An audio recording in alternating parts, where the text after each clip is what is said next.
Hello and welcome to this week's Zoom IEI presentation. For the first timers, thank you for joining us. My name is Kevin Gomez. I'm the Program Manager at Creighton Institute for Economic Inquiry. The IEI aims to generate robust discussions on campus and now online about markets and how economic freedom affects human flourishing.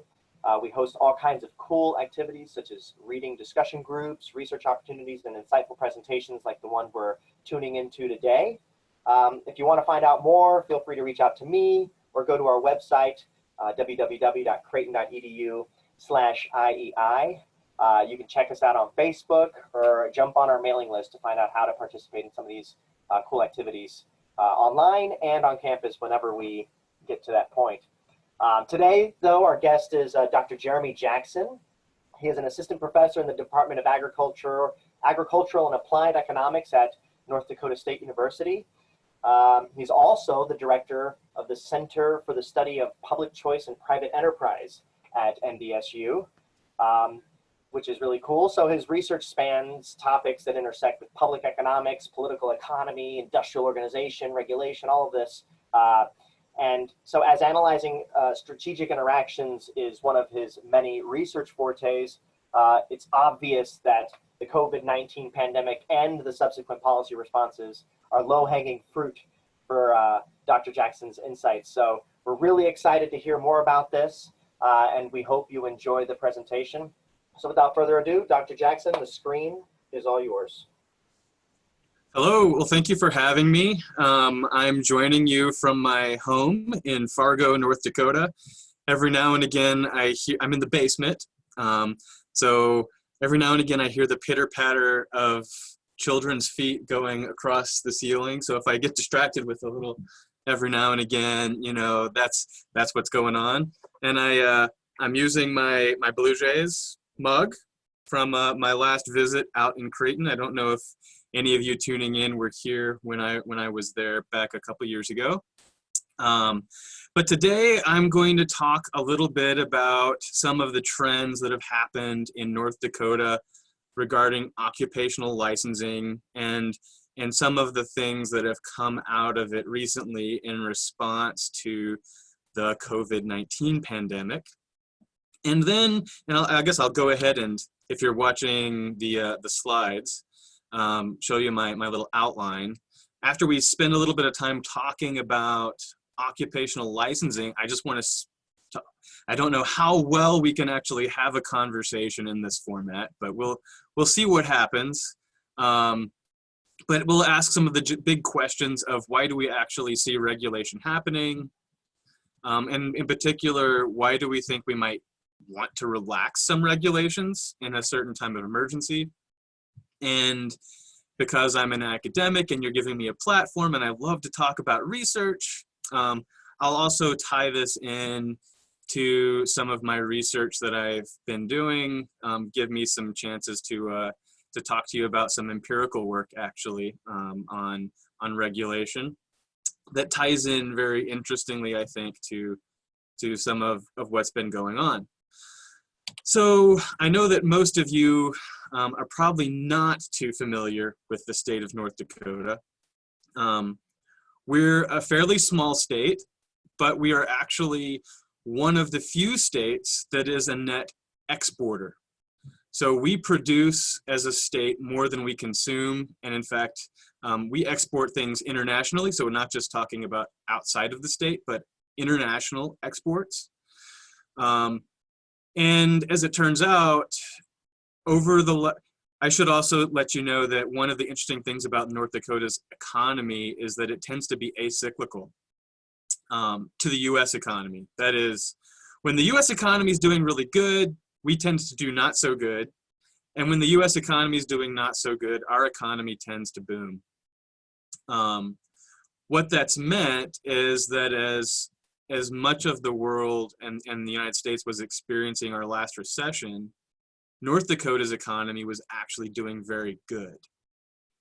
Even though other states were experiencing high unemployment, our state had unemployment levels of 1%.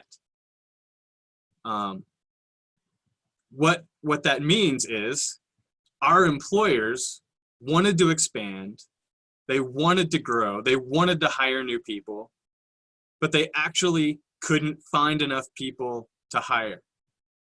So this has been one of the big issues for our state in terms of how do we help our economy grow. Well, one of the things you need is that you need people to work for your firms, for your businesses, for your industries.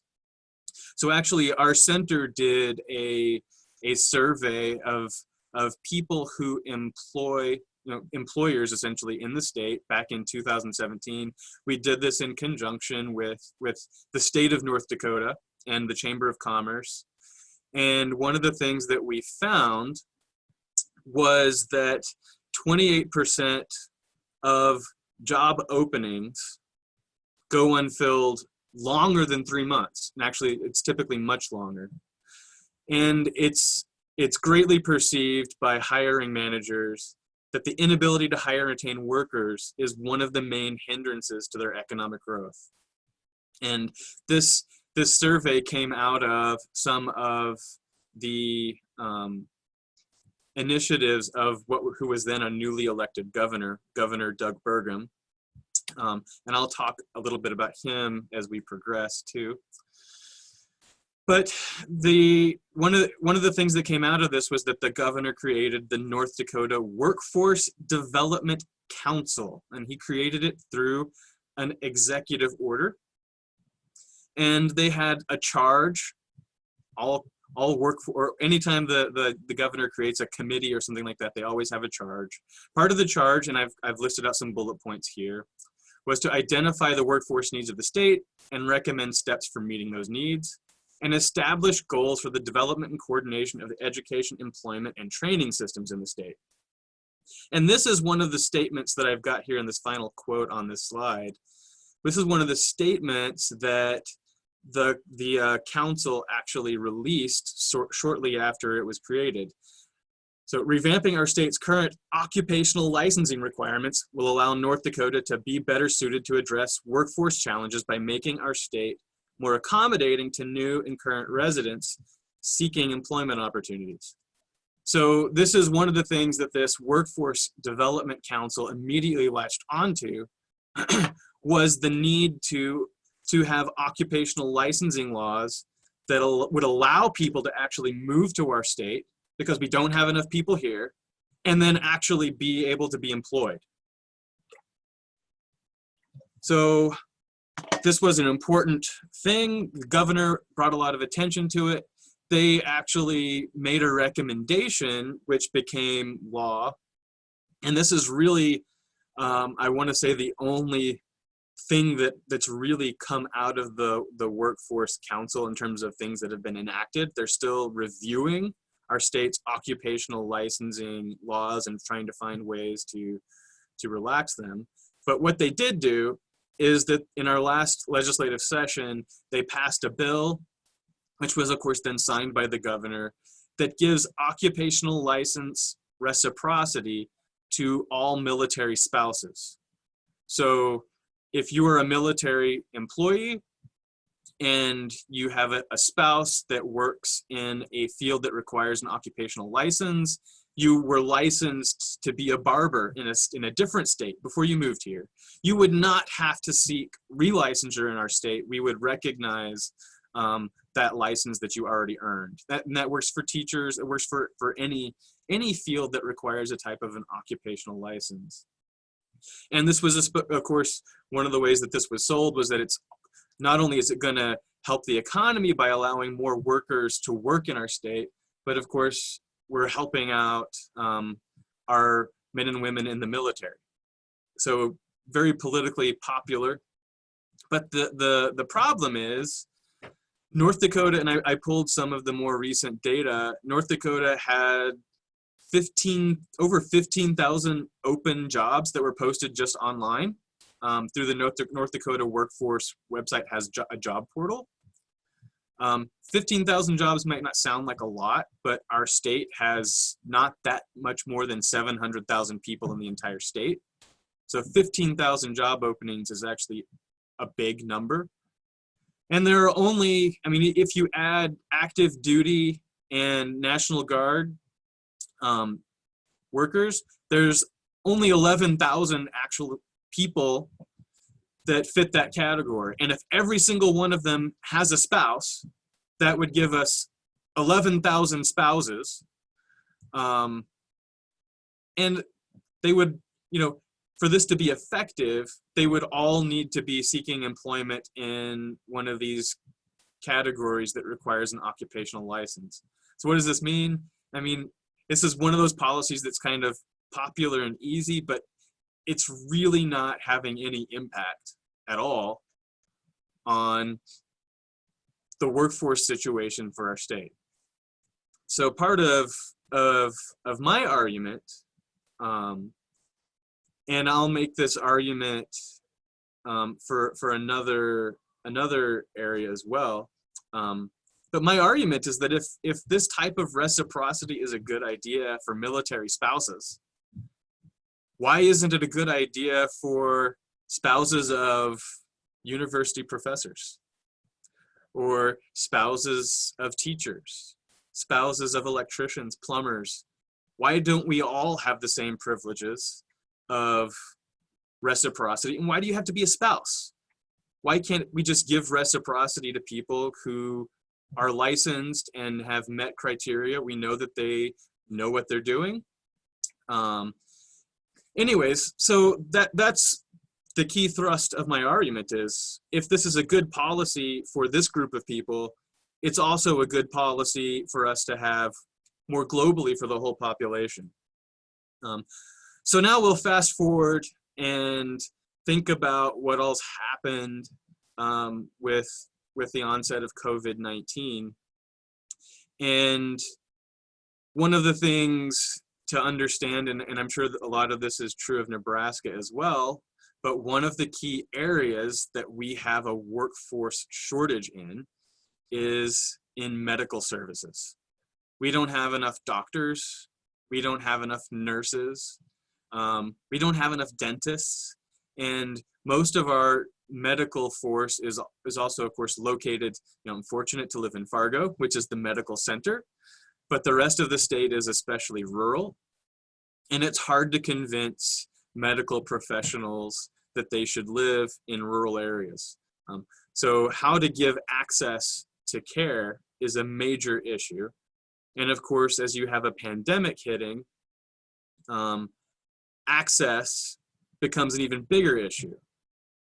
So the governor made a number of executive orders that I would say represent in some way a relaxing of regulation. So the first thing he did in March 19th, and of course, because he declared a state of emergency, that gave him some leeway to make certain types of emergency executive orders. The first thing he did, and so there's links here, I can probably share the slides later so that if you want to have access to all of these links of the executive orders, they're actually pretty easy to find on the internet. They're not that interesting to read. But the first thing that he did was to allow medical professionals that are licensed in another state. So say you're a doctor and you're operating in the state of Minnesota, we will temporarily relax our licensure requirements and recognize the license that you have in the state of Minnesota. So it's essentially granting reciprocity to people in medical fields so that they could come and help us if we have a need for more doctors. Again, we had a shortage of medical professionals and access to care before COVID-19 hit. So I view these types of actions as, if it's a good policy to have when we're in a pandemic, we're trying to get doctors to increase access to care. Why wouldn't this be a good action to have regardless of whether we're in a pandemic or not? So he also expanded licensure to allow for telehealth. So that's actually one of the main ways that we've been trying to enhance access to care to rural areas, is allowing you to have a kind of like we're having a virtual talk, I have a virtual appointment with my doctor set for next week. It's because they're no longer really letting patients come into the office. But you can meet with your doctor via phone or through a Zoom meeting. But there's a number of things that are done that are here. I'm not going to highlight them all. But there was also a suspension of requirements for respiratory therapists. I wonder why we might need those. So that's the listing of executive orders that I say seem to be, I would categorize them as at least temporary deregulation. We're relaxing the burden of rules so that private individuals and the private sector can react quickly. And as I've said, my main argument is in that last bullet point. If these regulations need to be relaxed in a pandemic, well, maybe we wouldn't have needed to relax the regulation, right, if the regulation hadn't existed in the first place. And it's likely a good policy regardless. So for better or worse, these are not the only executive orders that our governor has given. So now we'll go to another list of executive orders. So there's first of all, in March 13th, there was the declaration of emergency. Then the governor closed all schools in the state. So I'm sure this is a similar pattern to what's happened in Nebraska.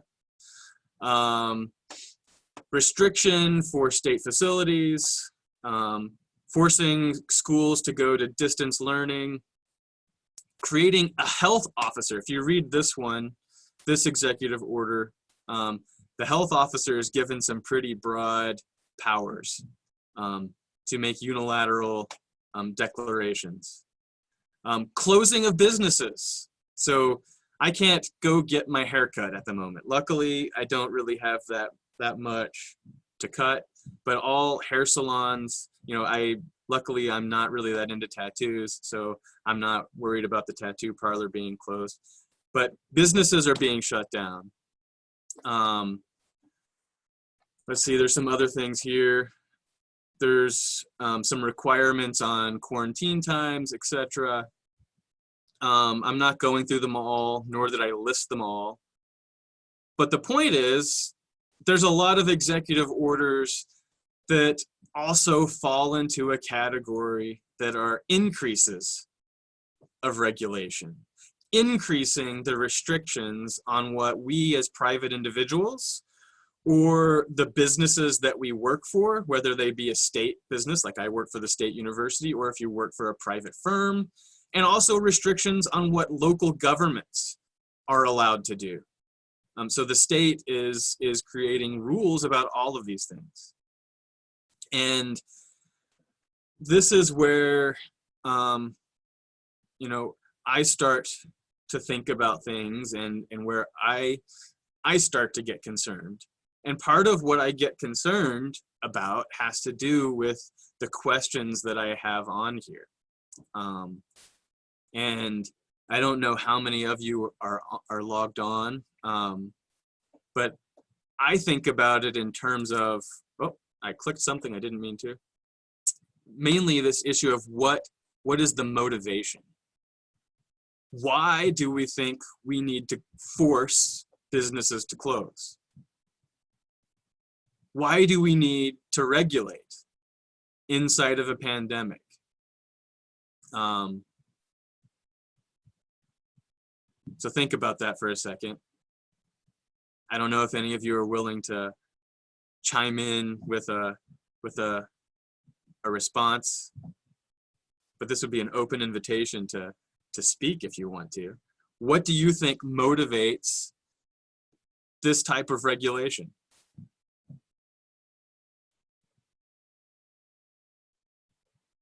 Any answers? This is the professor pause. Sip of coffee time. I see a hand up, Kevin. You can speak freely. So we're afraid that if people interact with each other, they will get the disease and die. So we need to keep people from doing that. So that's why we're regulating, right? So you jump to kind of instrumentality, right? The instrument is we know that the disease is spread by contact or being too close to somebody. So we need to practice social distancing, right? The problem, so we know that we need to be social distancing, right? Right. But isn't it, actually the president's been all over the TV, right? Telling us we should all be social distancing and wearing our masks. I don't know, did any of you see that press release, the press conference he did? I sit behind that beautiful, gorgeous desk. You think I wear a mask? I'm not very good at doing a Donald Trump impersonation, but we've had a pretty good laugh. Well, we don't really need to tell people what to do or we don't have to, I guess, make it a law, right? If you look at a lot of states, they're actually enforcing stay-at-home orders, right? With threat of fines and potential jail time. And the reason that we do that, right, is that ultimately, I would posit that it's because, and I think this is actually the fundamental thing behind most regulation, it's that, Kevin, I just don't trust you. Right.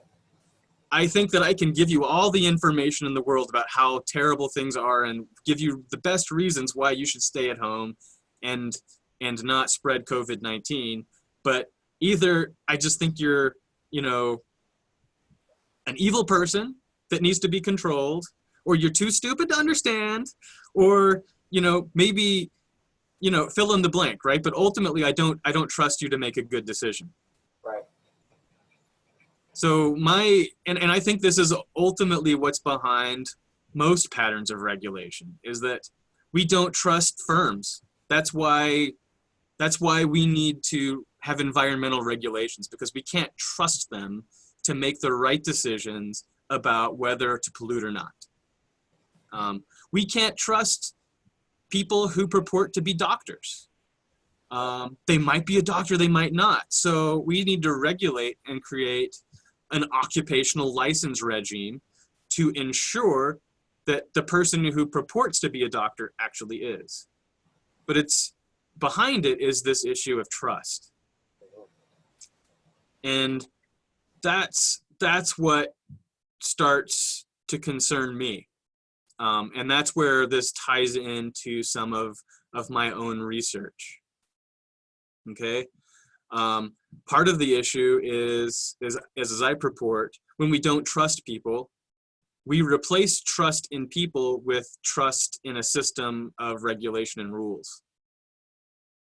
And I also have reason to believe that as we increase regulation and increase the amount of regulation and rules, that this itself also reduces the amount of social trust that people have. So we can enter into a vicious cycle where we have more and more regulation, less and less trust, which requires more and more regulation, which creates less and less trust, which wouldn't be a problem, except for the fact that social trust is one of the most enduring things that has been found to influence social health, happiness, are we living a good life type things. Social trust and social capital are often talked about as being almost the same thing. And I know that some of you have probably read some things about, from Adam Smith, etc. I also make the argument that social trust is actually the foundation that not only holds up civil society, volunteering, these types of things, but also I find that social trust is important for trade and economic exchange. If I don't trust people to take money from me and then give me goods and services in return, we can't engage in commerce. So what I'm going to share with you now is some of my own research on the relationship between regulation and social trust. And I'm going to do that using some data from the US. And because I'm an academic, of course, I made way too many slides. And so I'll go through stuff. And if you end up having something that you want me to talk more about, I'm always happy to go back and revisit the things that I went over really fast. But there is actually a literature that looks at the relationship between social trust and regulation. It's not a very deep literature, but it exists. It's also surprisingly somewhat a recent literature. So some of the first papers in this area were from 2012 and 2010, but these were published in really good journals. They both used cross-country data, and they were focused mostly on the negative effect of trust on regulation. So they were really thinking about, does the decline in trust that we've observed that's happened, does that lead to increased regulation? And they concluded that it does. But their studies don't involve data over time. So they're also purely correlational. They're unable to determine really what's causing what. But their theory is that the transmission goes from decreases in trust to increases in regulation. I find that this is also related to a paper that was published by Bergen and Jordahl back in 2006 that looked at the relationship between economic freedom and social capital. Whereas if we think of economic freedom being associated with deregulation, right? Higher economic freedom is decreased regulation. They found a positive relationship between economic freedom and social trust, which would be the same type of relationship that's negative between regulation, right, and social trust. There have been some studies, or one study that looks at things, I would say, from the other direction. So the Bergen and Jordahl went from, again, they went from economic freedom actually to trust. The paper that I have highlighted here, Reitz et al. From Economic Inquiry, used an experiment, a game experiment using a trust game. I've also mentioned on this slide pointing to it, the Smith and Wilson book, Humanomics, right? That book, which I'm told that many of you read, talked a lot about these trust games. The Reitz et al. Paper took a trust game and looked at the effect of putting rules, restrictions on how people could behave into the game. And they found that increases in rules destroyed trust.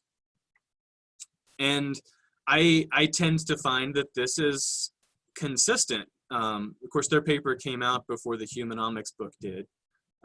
But some of the arguments that I saw in the Smith and Wilson book, it talked a lot about how social norms of trust get developed, in that we need to have feedback loops, right? We need to have a way that when somebody does something that's trustworthy, that they get a reward by being trusted, right? Or that if they do something that's blameworthy, that there's a way for that behavior to ultimately be punished. And the problem with regulation is that it destroys this feedback loop. It destroys our ability to praise praiseworthy behavior and blame blameworthy behavior. So how am I going to test this? Well, we're going to use data from the US. And ultimately, we want to know not only what direction is the association, which is actually really easy to figure out, the correlation pattern is that they're negatively correlated. That is, social trust and regulation are negatively correlated. But the question is, what's causing what? Does an increase in regulation cause a decrease in social trust? Or does a decrease in social trust cause an increase in regulation? And maybe those are both happening. So we're going to attempt to do that. We're going to use, and some of you may be familiar with the Reg Data project from the Mercatus Center. If you aren't familiar with it, it's a pretty slick data set if you're looking to do some studies on the effect of regulation. One of the nice things about it is that partly because they use machine learning techniques to analyze the actual code of regulations, they are able to go back in time and create a time series of regulation. Now, the thing to note about reg data is that it's purely a quantity measure of regulation. It's not a measure that incorporates regulatory bite or how effective, how restrictive is the regulation. It doesn't really have that in the data set. It's just a pure quantity. How much regulation is there? So we're going to use that data series for the US. They have two key things they look at. We're going to focus on regulatory restrictions.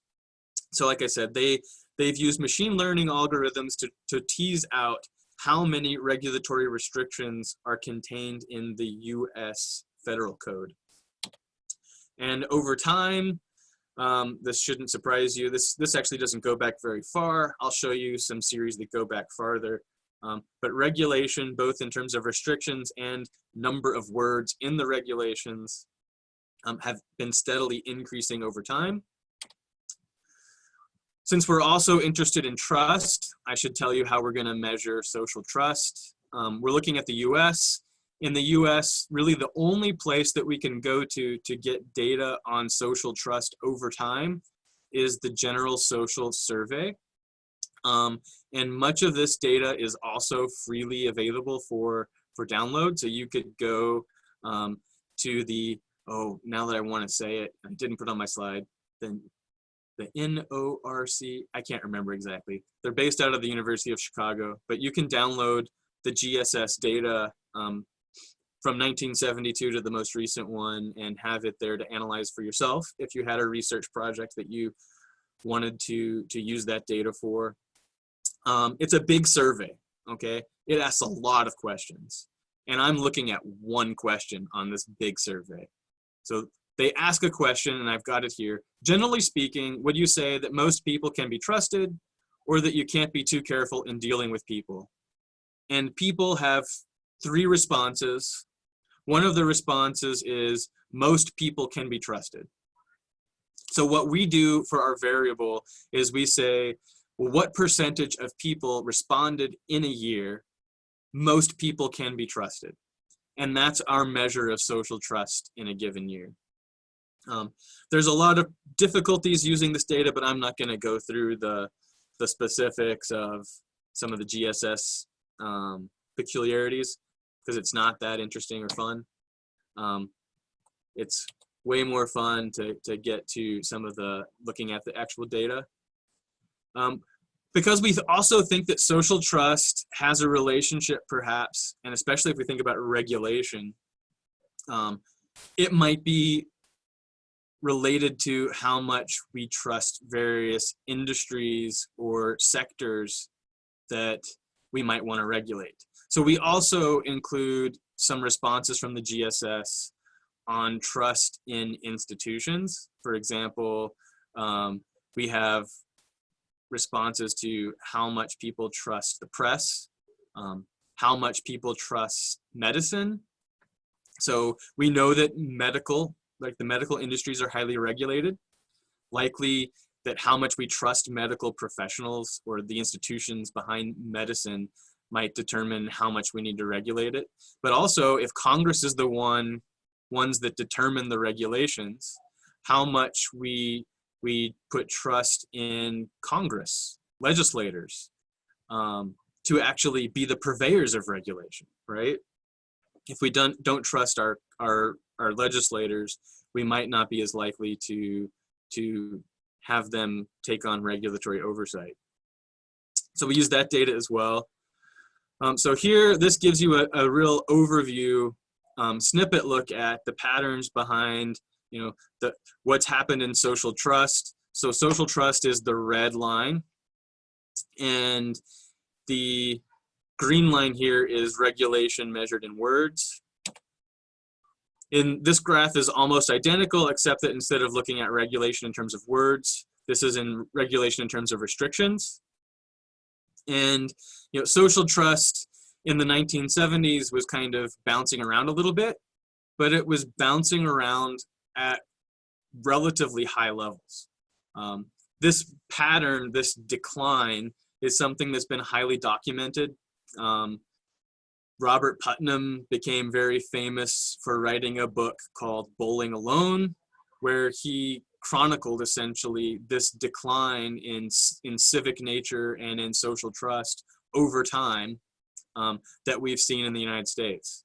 And this pattern holds in some other countries as well, but the US has a particularly steep decline in social trust over time. But notice, these two pictures, or these two graphs are going in opposite directions.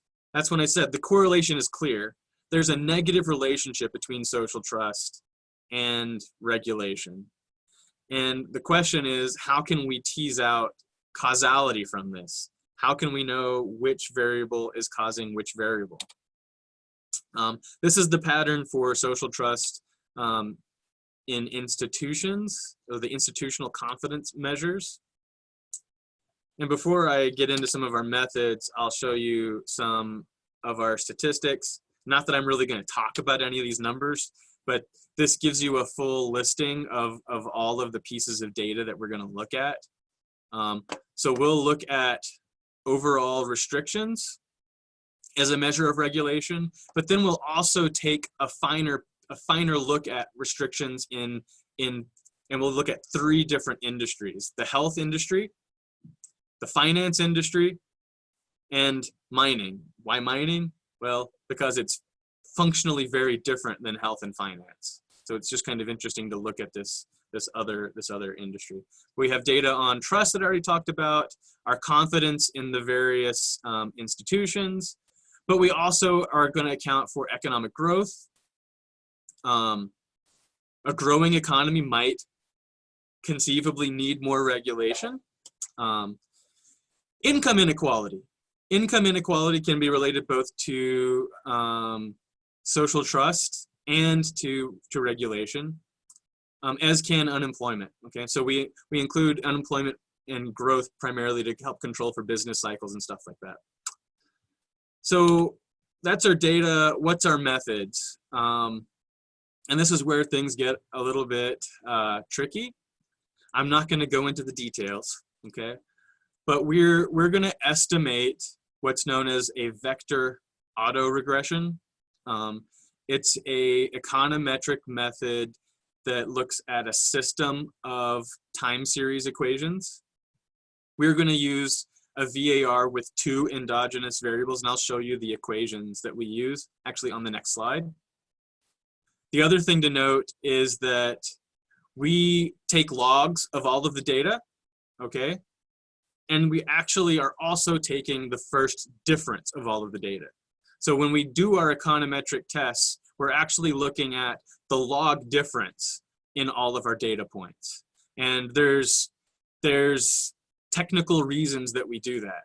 Primarily, it's that you can't really use VAR methods or the time series methods that we're going to look at if your data series have what's known as a unit root. So if you've had econometrics, maybe you've heard of this thing called a unit root, maybe not. It has to do with a time trend, okay? Many economic time series have a time trend and they just follow a trend. And so 2 variables could be completely unrelated, but if they're following the same trend, they would appear to be related. So That's what it means for them to have a unit root. That means that they follow a trend. What you need for VAR, actually, for there to be no trend in the data, no unit root. And one of the easiest ways to get rid of a unit root is to take a difference. It turns out that while economic growth, right, it follows a time trend, it has a unit root. If you do, there's a statistical test for whether it has a unit root. But if you take the difference over time, you need it to essentially look like a random number, not something that has a pattern over time, but a random number. The difference in GDP over time doesn't have a unit root. So anyways, we do that. We're going to do two things to test our hypotheses. The first thing is that we're going to conduct what are known as Granger causality tests. Clive Granger won the Nobel Prize for this contribution to methodology. What it tells us, if we find that trust Granger causes regulation, what that would tell us is that we could use trust to predict future changes in regulation, empirically speaking. And if regulation Granger causes trust, then we could use past values of regulation to predict future values of social trust. So it's purely about prediction. The bad thing about Granger causality is that you can have some weird spurious results, but also it tells you nothing about the direction of causation, okay? It doesn't tell you that that an increase in regulation causes a decrease in social trust. It doesn't have that power, okay? So what we'll use to try to get at, because what we really would like to have like a comparative static, right? To say an increase in one of these variables causes a decrease or an increase in the other. The way that we'll look at that is through what's known as an impulse response function. And that's something that you compute from the VAR regression results. And so those are the things I'm going to show you. I told you I would show you the equations. Equations, hey, I'm an economist. Equations are fun. So there's two equations in our system. We have an equation for trust and an equation for restrictions. So we're looking at trust in time t. So the subscript here is the time. There's always a constant. But then we're looking at past observances in trust. Okay, so the effect on trust today, we're allowing trust last year, okay, and the year before to influence trust this year. We're also allowing restrictions last year and the year before to influence trust this year. Essentially what the Granger causality test would be doing, so if we want to know if restrictions is Granger causing trust, it's essentially a joint test of whether or not theta 1, theta 1,1, and theta 1,2 are jointly equal to 0 or not. Okay? But then we have a restrictions equation. Whether or not trust Granger causes restrictions is a question then of whether or not rho 2,1 and rho 2,2 are statistically different than 0 or not. These X things have to do with, right, our all of our control variables, which are the confidences, the Gini coefficient, economic growth, unemployment, those things. So that's our methods. Again, I've already shown you this picture, but I stuck it in here again. Social trust and restrictions. There's our social trust and institutional confidence. They're also declining over time. This is what things look like in health industry. Okay, so I didn't show you this before, but the health industry restrictions follow closely, actually, the pattern that we saw, I'll go back, for overall restrictions in the economy as a whole. So we might expect similar results for the health industry as we do for restrictions overall. Finance industry, well, that follows a very different pattern, right? you notice that there's a significant uptick that happens in about the year 2009. I wonder what happened that might have made regulations in the financial industry skyrocket. But that pattern had happened before, right? We had a buildup in regulations, and then, oh, I wonder if somebody became president and might have deregulated some things. There's also the mining industry, and notice that completely different pattern, right? We had early increases in restrictions and then kind of a leveling off. So that shows us that we should expect some different patterns for these different industries. So let's look at some results. Because I didn't know for sure that I'd be able to do this thing for a whole hour, but you know, academics, you let us talk. I can take up an hour on almost anything. So we have, and this gives us the results from the Granger causality test. The test is formally a chi-squared test. So we're looking for the areas where we have these stars that show us that the chi-squared test statistic is giving us significance. And first of all, we're looking at, in model 1, that's the overall economy. We're looking at whether or not trust Granger causes restrictions, and it doesn't. Okay, so it seems that decreases in social trust are not causing increases in restrictions. Okay, but if you look down here, it looks, or our tests show that restrictions do Granger cause trust. So if we think that relationship is negative, that would tell us that an increase in restrictions would lead to a decrease in trust. Now I'm leaping beyond what I could really infer just from the Granger causality test, okay? But restrictions do seem to influence trust. In the health industry, like I said before, we basically mirror the pattern that we had in the market overall, okay? Restrictions on health appear to Granger cause social trust, but restrictions on health don't seem, trust doesn't appear to Granger cause restrictions. In the finance industry, well, now we see that the asterisk, whoops, I hit the wrong button and made it advance. We see that actually we actually have dual causality, right? In the financial industry, trust is Granger causing restrictions in the finance industry, but also restrictions in the finance industry are Granger causing trust.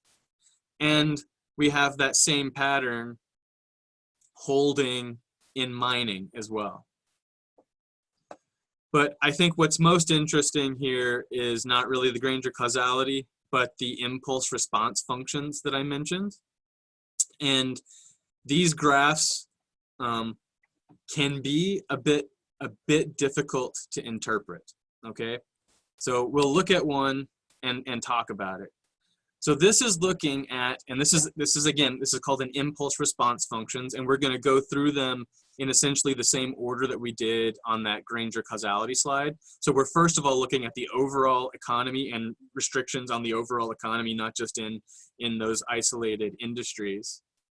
But this is looking at essentially, suppose at time 0, so time 0 would be actually the farthest left on our axis, right? We're measuring time horizontally, and vertically, we're measuring the response variable.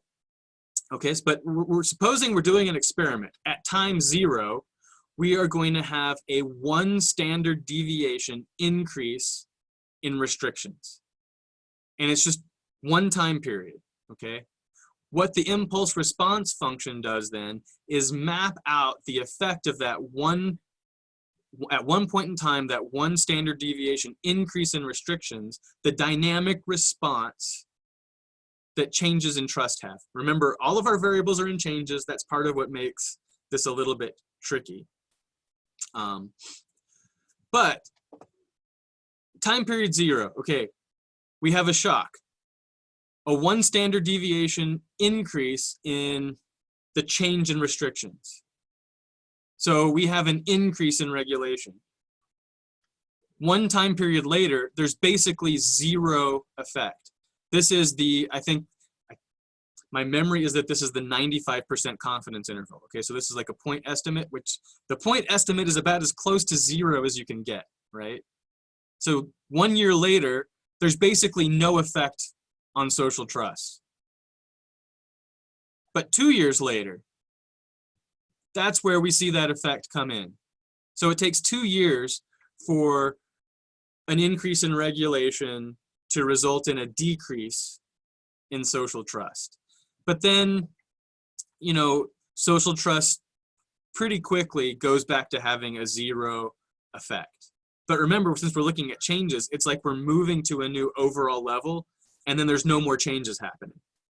So we're going to a lower level of social trust and staying there over time because of that one point in time increase in restrictions. So let's look at the next one. This is the same thing, except now we're looking at a 1 standard deviation in the change in trust happening at time point 0 and mapping out the dynamic path that restrictions would have over time as a result. And this is where, you know, this is statistics, so everything is not always super clean, but we have actually a point estimate that shows us that we have a decline, right? Increase in social trust, decline in restrictions, but notice that that confidence band overlaps with 0, okay? Statistically, it's an insignificant effect, but the magnitude of that, actually that's negative 0.002, so that's also not a very big in magnitude, okay? Basically, it's a 0 effect. So that's why we say basically, you know, and I backed the slide up a second, it looks like increases in restrictions lead to decreases in trust, but increases in trust don't seem to lead to decreases in restrictions. And then we can look at the same exact thing for these different industries. So this is the dynamic path, the impulse response function for the health industry, and very similar pattern as to what we saw for the overall economy. I'll go through these kind of quick. This is looking at a 1 point in time standard deviation increase in trust. And actually here we have a positive point estimate, right? Increase in trust, our point estimate would have an increase. So actually maybe a positive correlation potentially. But remember that confidence interval is actually pretty wide, and it definitely encompasses 0. And then over time, it basically has 0 effect. So similar pattern to what we saw in the economy overall, but this did have an initial coefficient or point estimate that was positive. So move on to the finance industry.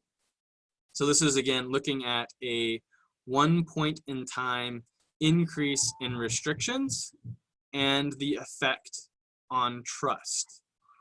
And here is where, and watch your eye a little bit, the 0 moved up from that last slide. So 0 is here. We have a 1 point in time increase in 1 standard deviation increase in finance restrictions. And then we're seeing that pattern of time period 1 after no discernible effect on trust, but 2 time periods, we now have that decline in trust, okay? But then when we look at the converse, this is actually the part that's really different, right? A 1 point in time, 1 standard deviation increase in trust would have a very immediate and highly significant effect on regulation in the finance industry. Increases in social trust would cause decreases in regulation in the finance industry. Those decreases would be quick, and then basically, you know, we would move to that new level of regulation because the changes are going to 0 basically over time.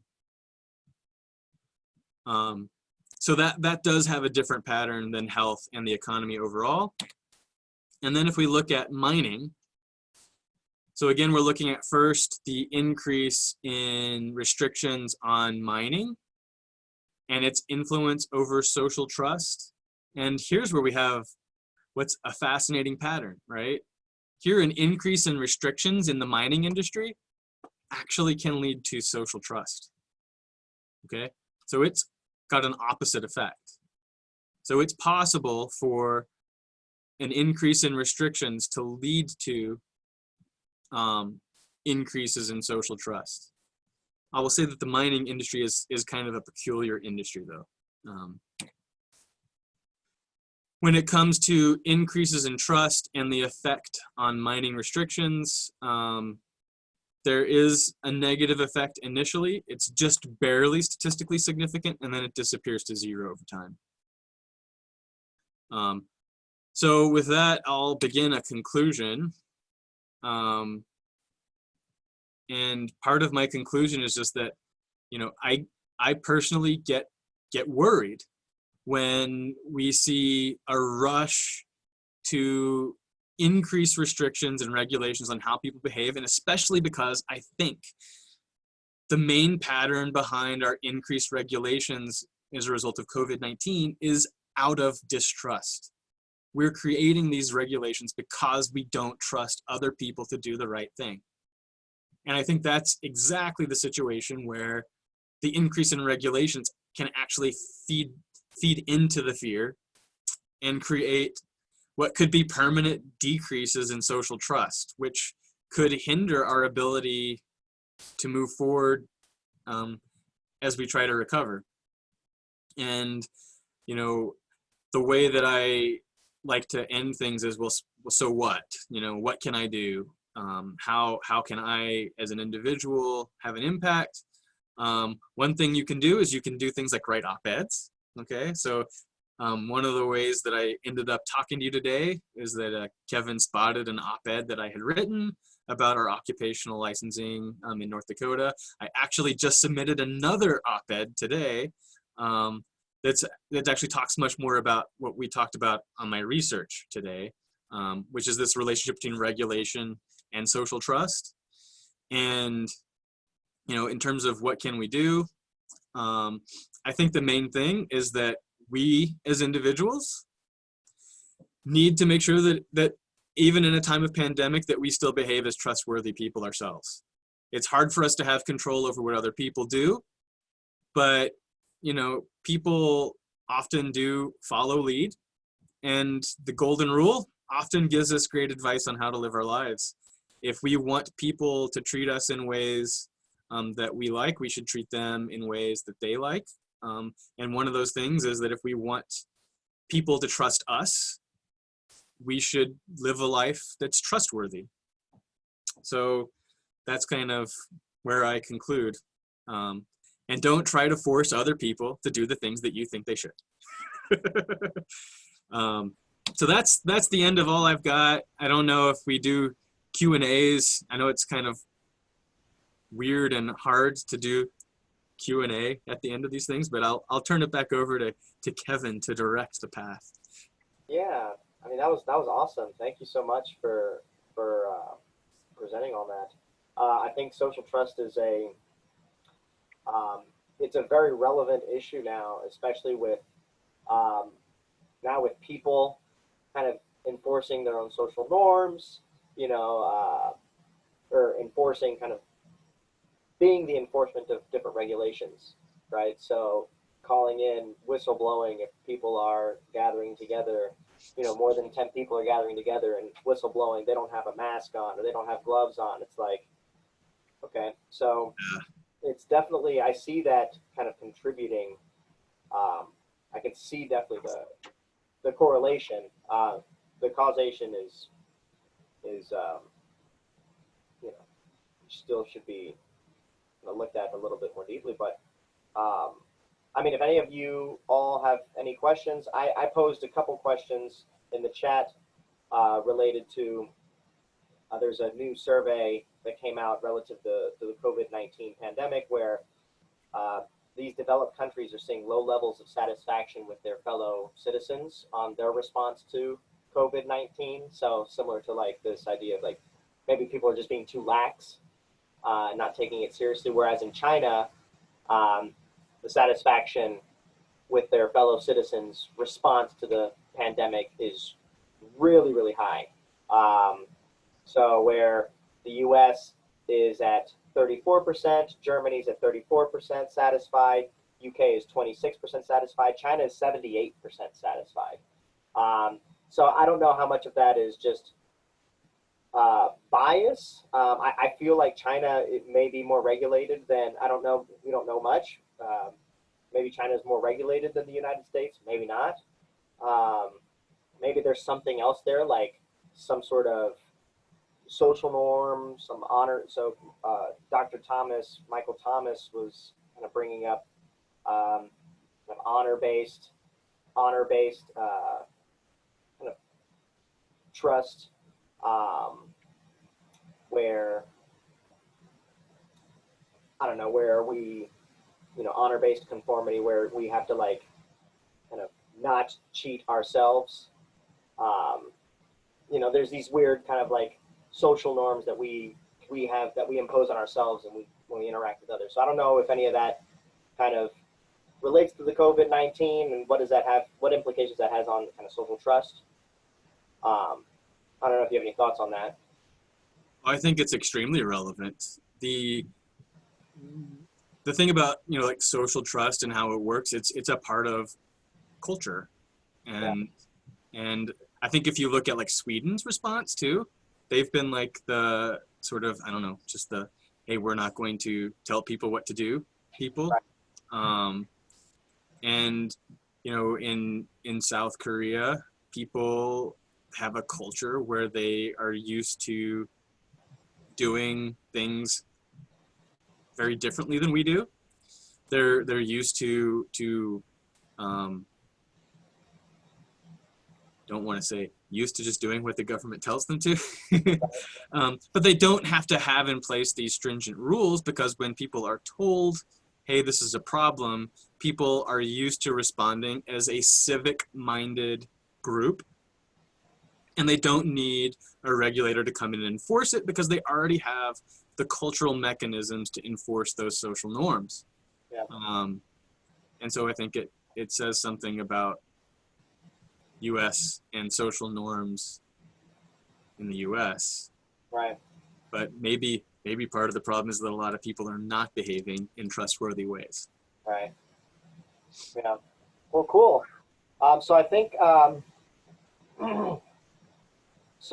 we have, I guess, Dr. Thomas just asked a question. What happens when people have good cultural institutions in their community? Gemeinschaft. I don't know if I pronounced that right. But society is diverse, and none of these match at the societal level. Gesellschaft. How do I can't see any of the comments. So if you open up chat on the toolbar. I don't have a toolbar anymore. I'm a Zoom amateur. I'll just jump in if that's okay. Yeah. Hi, Mike. Hey, thank you for doing this, by the way. One possibility is that we all have really thick cultural commitments, just like everybody else in the world, except that there's something unique about the sort of melting pot of the United States, where our community ethics get kind of wiped out at the societal level because we can't agree at the societal level about which one should be dominant. So that it's not a lack of some sort of trust among communities, it's just a failure of aggregation, because we're very heterogeneous at the aggregate level, even if we're homogeneous at the small group level.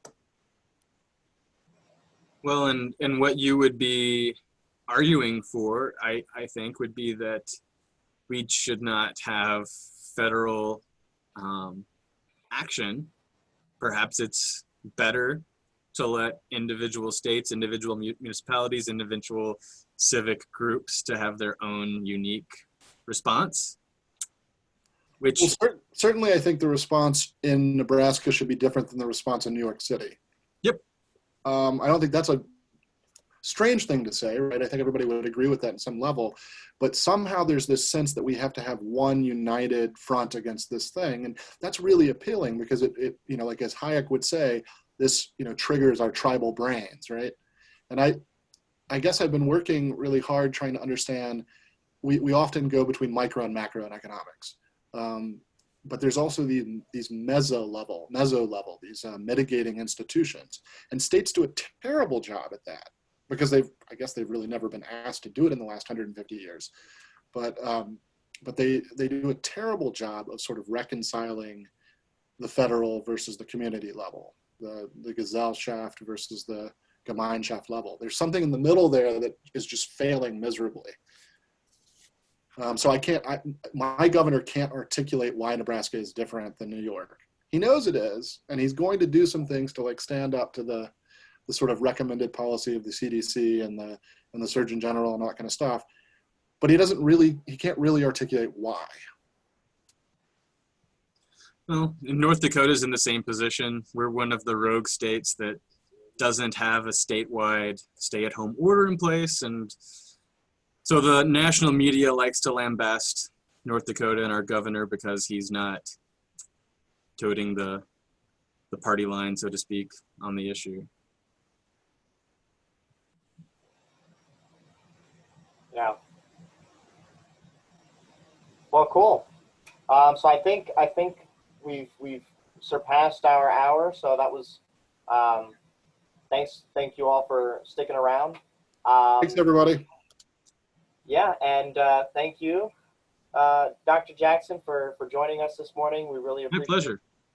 And I guess I guess we'll end this meeting. And thanks again. And I hope you have a wonderful day and in quarantine with the kids. And all of you as well that joined us today. Thanks so much. Keep in touch as we host more of these live stream presentations and discussion groups and whatnot. So thanks again. Have a great rest of the day.